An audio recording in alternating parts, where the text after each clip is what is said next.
বন্ধুরা দেখো, এই যে আমাদের মাটির বাড়ি, এইভাবে ঝাড় দিতে হয়।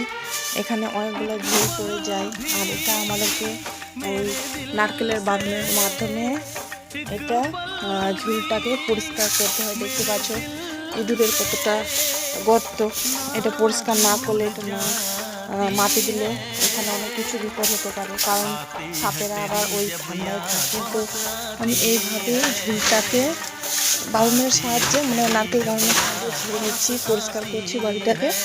আর এইভাবে করতে হয়, আমাদের খাটতে হয়। মেয়েরা তো শুধু শ্বশুরবাড়ি আসলে বসে থাকার ভাগ্য জুটে না, সবটা করে নিজের সংসারটাকে গুছিয়ে তারপর তোমাদের মধ্যে আসছি। তো দেওয়াল থেকে এটা সবটা ঝেড়ে নিয়েছি। এখন মেঝেতে যেটা নোংরাটা আছে দেখতে পাচ্ছ, এটা আবার ঝাড় দিয়ে বের করতে হবে। তো আমাদের প্রচুর কাজ করতে হয়। ঘর পরিষ্কার করতে আছে, এগুলা লেপবো কালকে বৃহস্পতিবার, আজকে লেপে রেখবো। তার মধ্যে খোলানে আবার লেপতে হবে গোবর দিয়ে। তো আজকের মতো এই ভিডিওটাই দেখতে পাচ্ছ, আমার বাড়িটা অগোছালো। টাটা।